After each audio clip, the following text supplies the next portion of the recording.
I would probably be like an orc. Oh my God, you're not an orc. What is wrong with you? You're not an orc. Even our producer is laughing. He's a big Lord of the Rings guy, and he's like, "What?" I mean, I Could think you it's just say exciting. you're What an orc Gandalf? high. I would be. I could be Gandalf. Heck She's like, yeah. I'm an orc, 100%. Yeah, I want to be. Ooh. I want to be the I'd be like Gandalf the White. fair. Hey, I'm Les, And I'm Ree. This is Not That Kind of Book Club. a bookish podcast where we read it so you don't have to.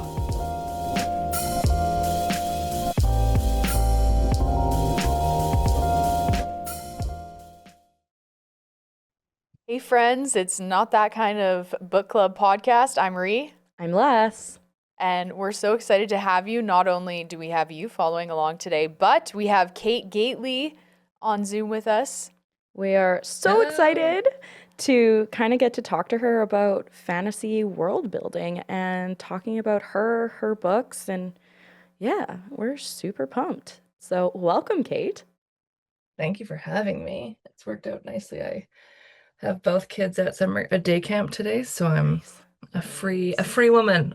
You've got some like time, space to yourself. Mm-hmm. Oh, that's lovely. I mean, I love kids too, don't get me wrong. But sometimes having that space, you're like, oh, this is beautiful. This is what I needed. I mean, I don't have kids. That's Especially the in the funny summer. part. They're But, awesome. They're really yeah. great kids, but I also need my Alone time. brain to have Mhm. well, to focus on what I need to focus on. So Yeah. Very important stuff to focus on, that's for sure. I don't know about that, but it's mine. Amazing. So typically when we kind of start our podcast, we dive into what we call it's read reading to be read. So essentially, tell us what your last book that you read was, what you're currently reading, and what's the next book on your TBR. So my last book that I read was The Night and the Moth by Rachel Gillig, and that was awesome. I'm an audiobook girly, so Ooh. it's not to say I don't read hard like books, but because if I'm writing, I'm usually focusing pretty hard. So I find audio sort of is when I can get my reading in. And the audio is fantastic. I really enjoyed that. Although I will say I didn't realize it was a series, and I'll read books if they're in a series without the next one coming out. But the ending, I was like, wait a minute, what? And then so I was like, oh, Damn it, there's a cliffhanger. I need this and book like- and like- now.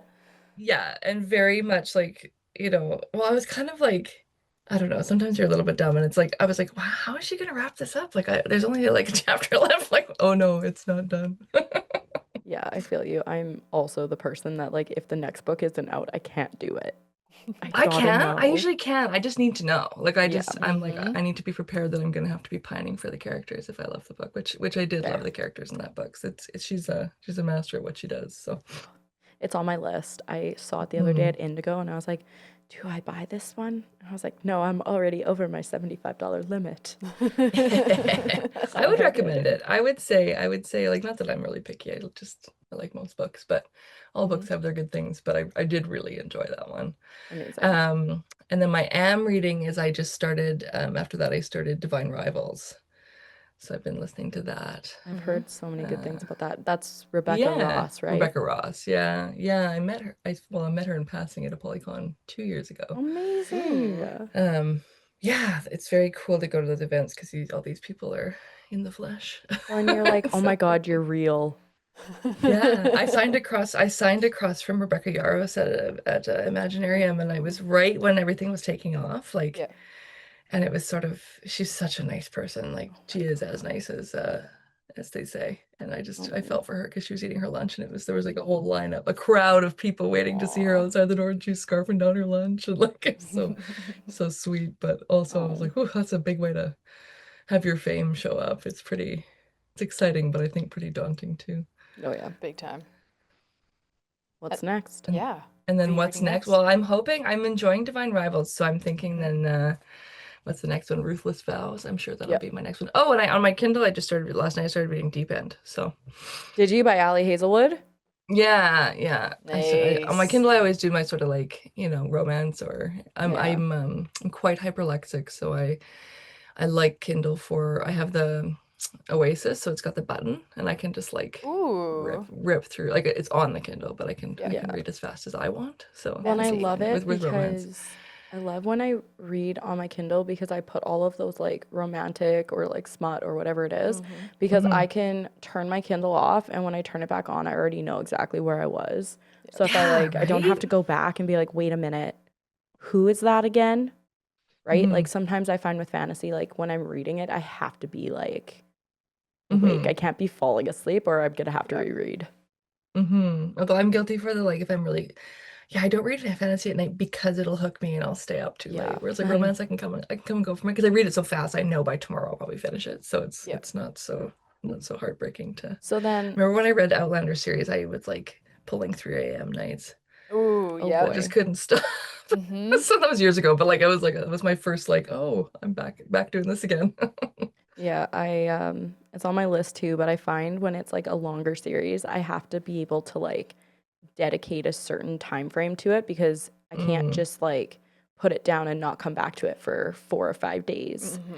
So, yeah, that's You need to know you have some time available with it. yeah.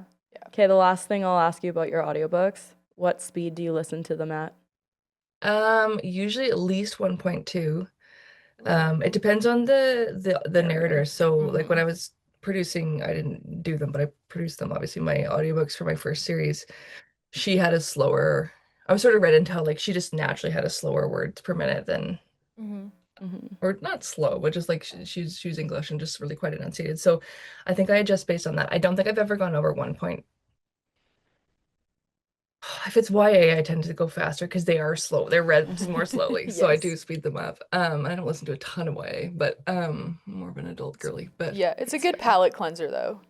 Yeah, 'cause you read well, through and them some of quick. these and some of the YA books, like Rebecca Ross and different things, like they're just so beautiful. Like they're done so well. The writing is so tender and it's lyrical, and I don't know. There's a really softness to it that I like. But I find I like my characters more often than not to be my age. So.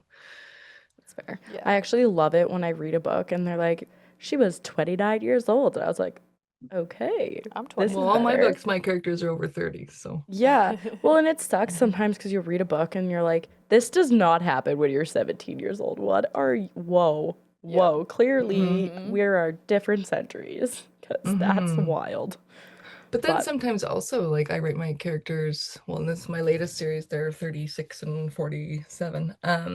But I've had a review come back that was saying they seemed immature, and I kind of laughed about it because I was like, well, do you think that people get boring when they get old? Like, I have friends my age who make very stupid decisions still, so I don't know. Like, it's kind of like, it's not like we get more mature, we just, our problems change. Yeah, exactly. And like, yeah, no, you don't get, I don't know. You don't just develop wisdom because you grow older. Like you gotta go through a couple things. Or that you don't have the same, your trauma doesn't. I mean, most people I know are working through their stuff in their 30s, right? So, Yeah. And like, just because I'm getting older, it doesn't mean that I'm not fun.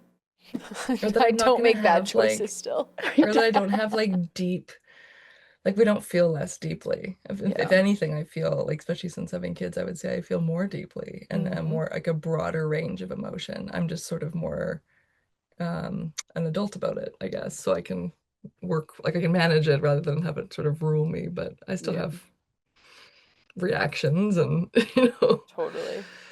Amazing. Okay, let's dive into it. Yeah. So tell us a little bit more about you and your books. I believe you are our first fantasy author on the podcast. You are. Oh, that's fun. I would say, yeah. So my name is Kate Gateley. I live on Vancouver Island. I was born and raised in Saskatoon though. So what up? Woo, Saskatoon. Woohoo. And yeah, and I still have lots of friends back there. And my books are at McNally, which was my childhood favorite bookstore. Aw. I write contemporary fantasy. So a little bit different. I mean, it's sort of hard to figure out how to name the genres because I blend a lot of my stuff. So I have a lot of, I would say, and I'm romance, and I'm quite romance forward, particularly in my new series. So it's really fun to write romance.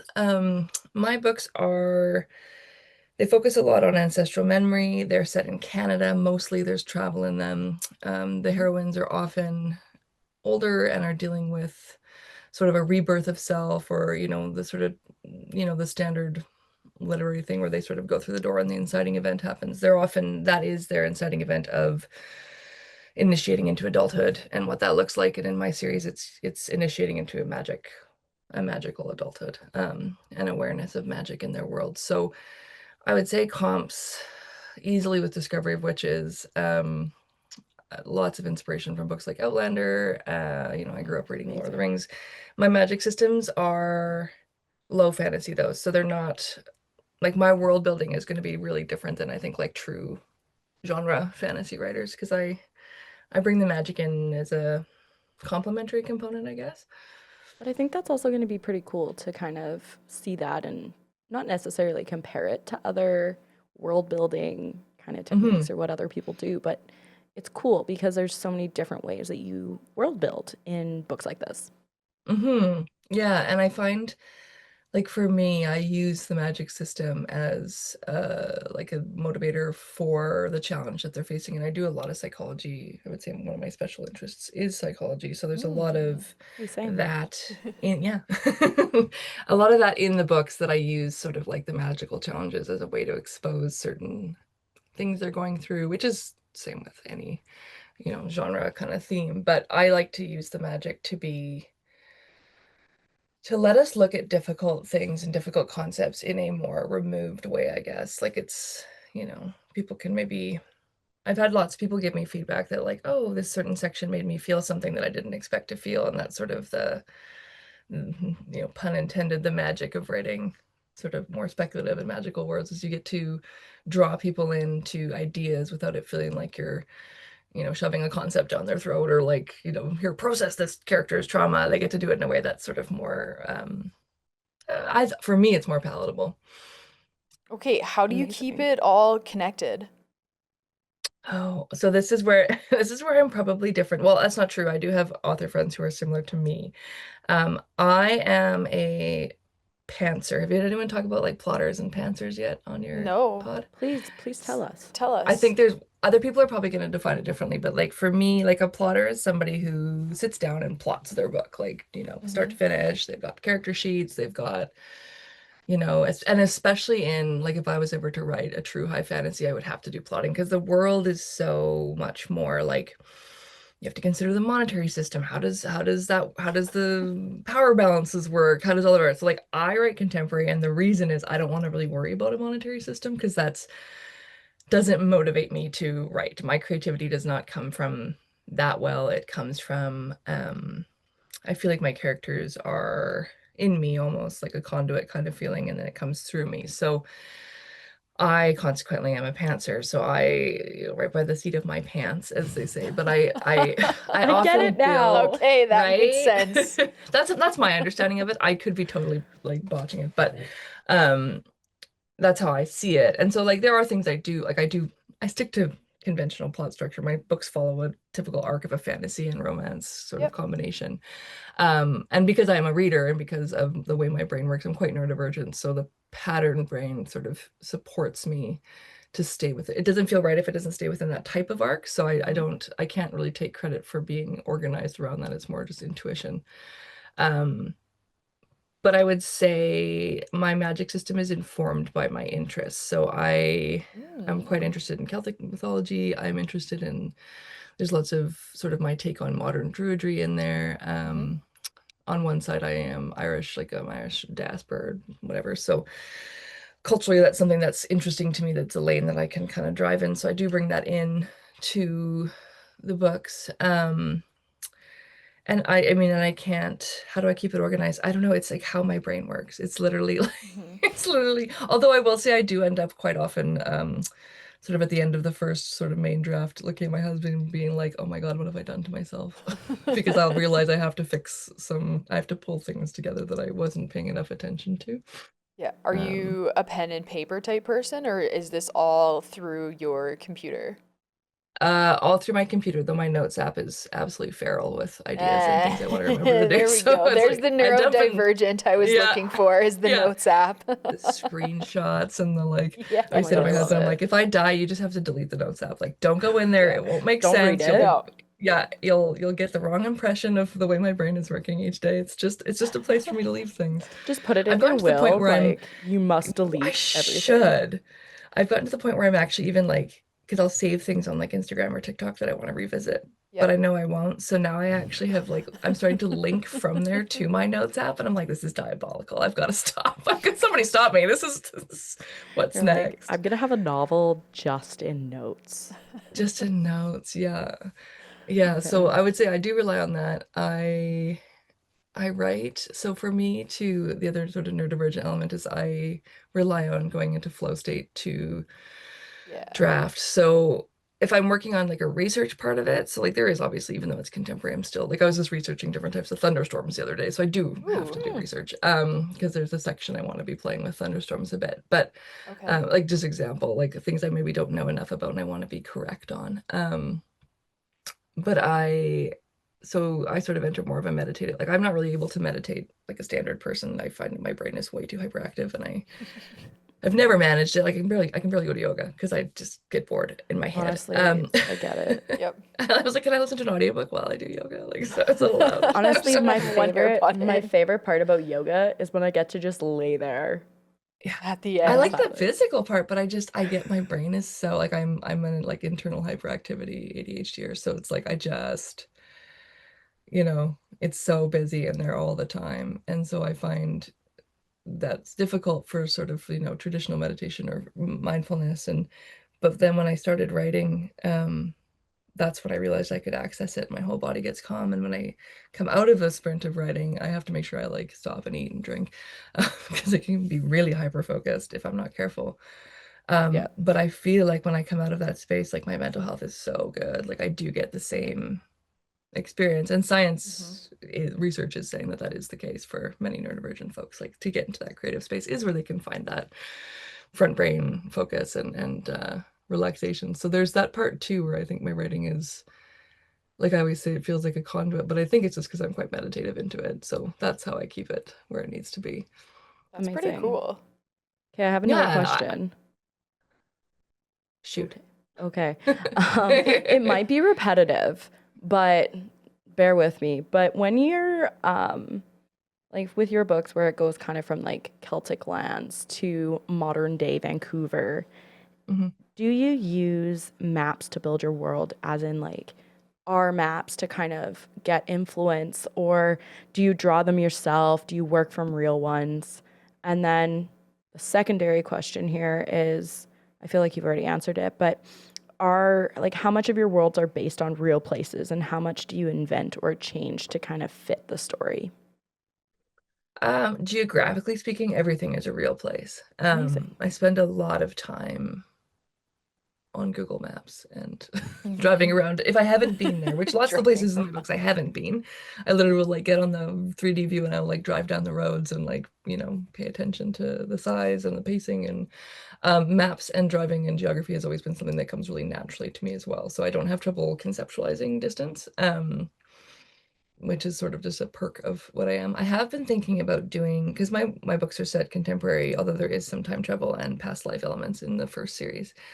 Um, in the Lost Wells trilogy, I should name things properly. In my first series. I have thought about doing sort of like a specialized map. I have a friend that draws maps, and I was Ooh. thinking of getting him to do that because it would be neat to. I know the people local to me that read the books, so much of them take place on the West Coast and places I've been. So it would be neat to kind of, even for the locals, to kind of be like, this is where I'm thinking of, or or to maybe for people too, like the books do go to Saskatchewan at one point, but to understand the Wow. size of the prairies, like if you're not, I find people out here don't really, if they've never driven out there or they're not from the prairies, they have no idea the scope of the sky See, and but like all that. I also didn't realize how big Vancouver Island was until I went. I thought it was like some Yeah, it's tiny huge. little island. No, it's No, massive. it's like There's the so size of much England. there. It's massive. Yeah, I haven't even been to all of it. Like we've been living out here since 2012, and I haven't even been to Like I haven't even made it to the North Point. Tofino is not near Victoria. Nope, Ooh, not at not all even close. And and you have to pass through many cities. Like, so I live in the Cowichan Valley, so I'm between Nanaimo and Victoria. And Tofino's even still far from me. So, Yeah, although I we love do go Nanaimo. regularly, but I love Nanaimo. Do you love Nanaimo? I do. I like Nanaimo. I love it. I haven't been very many places though. I do like Nanaimo. I find it, because I'm often interacting it when I'm driving past it. It's such a long, narrow city that I find I don't get to appreciate it, because I'm always like, oh my God, are we still in Nanaimo? We're still driving through Nanaimo. It goes on forever, but that's a local thing, Fair. a local That's complaint. totally fair. Fantastic indie bookstore in Nanaimo though, called Window Seat. It's Ooh, great. add that to the list right Dang now. it. I Put didn't that go Yeah. there. in the Yeah, brain. Window Seat is so good. It's in the old city quarter in Nanaimo, and the owner's wonderful. Amazing. So how many of your characters kind of are based off of like people you know or any of your personal experiences or personal stories? That's always an interesting question, because, like, I don't self-insert, but the characters are coming from you, so they're going to have things in common with you no matter what. Mm-hmm. In my trilogy, Julia, the female main character, I feel like she's a lot like me, but then I also feel like she's almost represents a past version of me. So when I was writing the books in Tides of the Sovereign, I had a really hard time kind of like exercising her. Mantle of the World Ruler, the second book, I felt really in her head, and then by the third book I kind of felt like she was leaving me, and I had to sort of coax her to stay and help me finish the story, because she was sort of done interacting with me. And then Donal, the male main character in the book, I feel like he is more like me, with like my masculine energy, or like the side of me, if you're looking in Druidry, and like balanced masculine and feminine, and I'm a lot like Donal. So when we were editing the first, like, I get professional editing obviously, but my husband always helps me sort of edit the first draft, and he would be siding with Julia and I would be siding with Donal when they were in conflict, and it was always kind of like, okay, well, that makes a bit of sense. And then in my new series, Phoebe, I've written her as neurodivergent, a masking, like a high masking neurodivergent female, and I really enjoyed working with that, because my perspective, like, as I've been unmasking through the years too, I was able to bring more own voices into it and stuff. Like with Julia, she had those tendencies, but it was less intentional. And with Phoebe, I've been able to actually like reflect some of my experience, or the experiences of women that I know who are similar to me, into that character. And then Ronan, I feel like he's sort of more with me in that sort of spirit muse way. Like I can still feel him. When I was writing the other series, I could feel him kind of coming into the space, and I can always sort of imagine his energy while I'm writing. So I can never decide if he's like me or if I'm just like bringing his story in. I had Reiki done last year. Distance Reiki from a friend of mine, and she was like, I can see this sort of man, and she described Ronan, and the same thing happened with another sort of spiritual practitioner around Julia with the first series. So I think there's some wooey magic that comes with it that it's hard to describe, but my characters are in me and around me, and speak through me when I'm in that flow state. And then for secondary characters, I definitely write friends into my books. I've got my personal friends are in all my books. I feel like you should just write me into your book as like a tertiary character. Like the bookstore owner. Yes. Like the grocery bagger. Well, and sometimes I'll use people's real driver. names, and sometimes I won't. And I've had friends ask me to use a different name, or to pick a name, or there's a character in the second book of the trilogy, Bernie, and she's based on my friend, but when she's old. Like, it's like what I think she'll be like when she's old. Oh, I So love it's like, that. it's this kind of, I don't know, you get to play, and you get to, I don't think I've ever, well, no, I have written people in my life into my books that have harmed me, but it's never, and those ones I'm never like blatant about it. It's always more just the feeling or an experience. But they always say, like, don't make friends with a writer, because you're going to end up in their books. And it's, for me, it's extremely true. Classic. So. I love that. Very classic. Okay, I have a question then about your books. So if there was somebody who's never read your books, tell us kind of about like some of the trilogies or some of the books you've written, and like if there's an order to read things in. Yeah, where to start? Yeah, literally, where to start. That's a Okay, really good so question. great example. I'm a person who hasn't read your books. Where do I start? Which one would you recommend that I read first, Kate? That's a good question. So I've written my trilogy, the Lost Wells trilogy, and then I'm currently working on the Mythic Bones duology, and they are in the same world. And Ronan is in the trilogy, and he's in the new series, as well as a few other characters. But I have intentionally written it so that you can pick up Shadow of the Yew Tree first. I think if you've never read my books, I would start with my new one because I would say it's my best one so far. It's the most fun. If you're a romance reader, it's written in dual POV, which I think keeps the pacing fun and it's interesting. My trilogy is, I would say, is a bit more fantasy leaning, and it's a bit, if you're not and they're thick, like they're big books, and they're written a bit more academically, and I think I always think like your reading stamina has to be higher to sort of get through them. They're not, Yeah. the pacing is a bit thicker. They're more, like, I feel like I wrote them more like how the books I used to read in the 2000s, the books that I enjoyed, because I'm a big, I'm Like a I'm Lord able of the to read. Rings style. Kind of, but contemporary. So I'd say Yeah. like Discovery of Witches, and so, but if you love the world, I think starting with Shadow of the Yew Tree and you like the way the world is designed, then going back and reading those would be fun because you know the sort of end game. The only thing that I would say, if you're not someone who likes spoilers and wants everything to be a surprise, then you would want to start with Ties of the Sovereign, because obviously the events of Shadow of the Yew Tree happen after the climax of the trilogy, which means there's going to have big things have happened before we move into the new series. So, but I would say, I think you can start with the new one. I hope people do. Is your new one released already?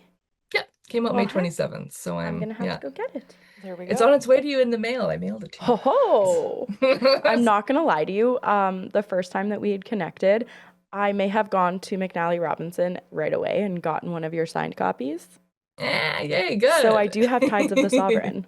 Oh, yes, so that's the first of the trilogy. Yes, I just have to get the other two, and then now I have the new one coming. I'm so excited. Oh, amazing. Yeah. And I'm working on the second one. It's coming. I just need the time. That's fair. And it's summertime. Like, you have kiddos with you. They're not in school. It's a little bit different. Yeah, and my best time of day to write is like right now. Like I find I'm the best in the morning. Freshest, the most creative. 3 o'clock in the afternoon on, I'm pretty. And if I write at night, I can write at night. I get that kind of second wind, but then I don't sleep. Like I find I'm so activated from it that I don't get. And I find that like doesn't- I'm sorry. I'm so bad at interrupting. That is my neurodivergent coming out. Oh, I do too. I have to work so hard in podcasts not to I interrupt. try really hard, especially because like you'll say something, I'm like, I want to say something, but it's like, Alessia, shh, No, wait, just your interrupt turn. me. It doesn't bother me. The listeners might be annoyed, but Whatever. It's fine.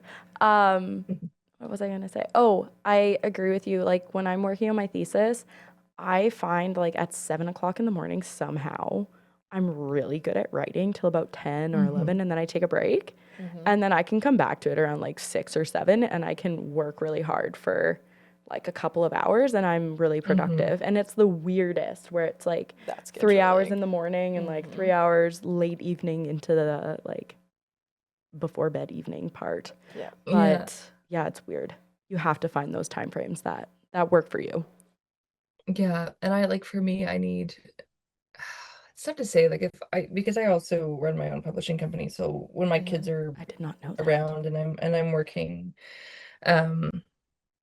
on like emails and stuff, I can be interrupted because I hate emailing anyway, so I don't mind being interrupted because I'm like, oh god, I don't have to keep doing this.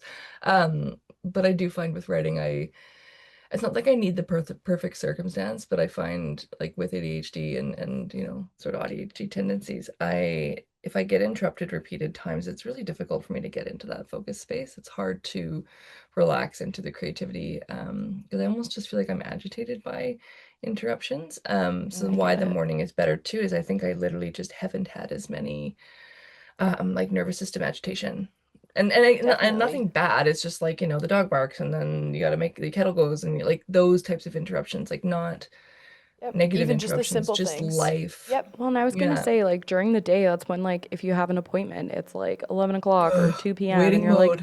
you're like in the middle of the day, like I can't do anything if I wake up at 9 and if I had an appointment at 11, like what am I gonna do for 2 hours? I'm gonna start something and not finish it and then be agitated. So then why bother starting? Exactly. We're just waiting. ADHD. Yes. Yeah, it's the difficult, and it's so funny because that seems so like everyone I know, same experience. And like the only way I hack it is like that's when I'll put my audiobook on and I'll do like household stuff that I need to get done that I'm grumpy about. I'm like, well, I can't do anything anyway, so I'll like fold laundry or I'll do dishes or kind of that's what I do in waiting mode. But then it's not awesome because if you do have an appointment that you need to sort of have energy for, it's like, oh, you've cooked yourself before you get there too. So Yeah. hence the rot. Okay, what faction would you be in if you were Divergent? in Divergent? I didn't read Divergent. That's one that I didn't read. So how about what would I be in Lord of the Rings? I'd be an elf. Ooh, Nice. okay. Okay, let's be real. I'm a hobbit. Yeah. I would probably be like an orc. Oh my god, you're not an orc.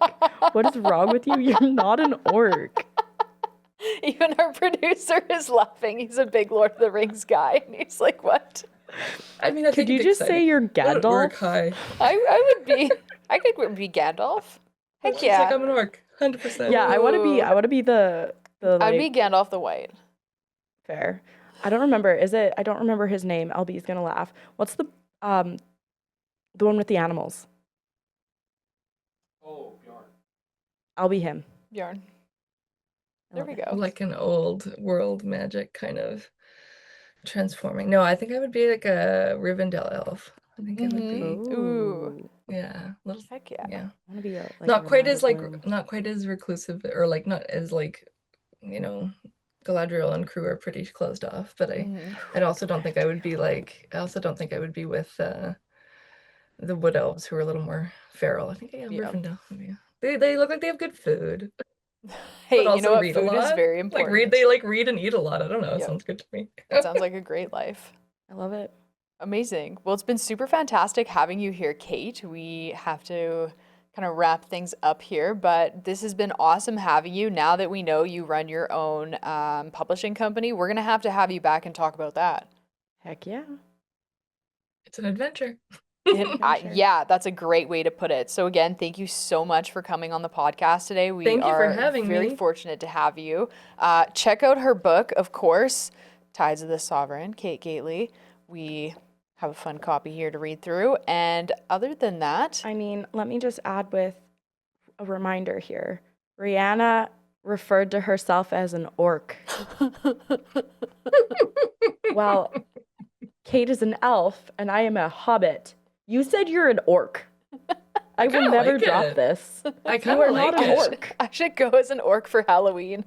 Like, I'll be a hobbit. That would be I like great. it. I like it's honest. That's what you have to be. Yeah, I Oh. mean, ooh, you know what you could be? Hmm. What? Uh-oh, my brain just like farted again. What about Rohirrim? I'm thinking like Horse Lord. You know, do you love, you know, you look like you're tough. You look like you could go into battle on a horse. It came to me. Uh-huh. You are Gollum. Gollum. Oh, cool. My precious. Oh, now we're getting super weird here. Oh my gosh. Amazing. Okay. Let's wrap this up before I just keep roasting myself and get roasted by you. Thank you, Kate, for coming. Thanks for everybody having for me. tuning in. It's not that kind of book club. I'm Ree. I'm Les. We'll see you Unburned. next time.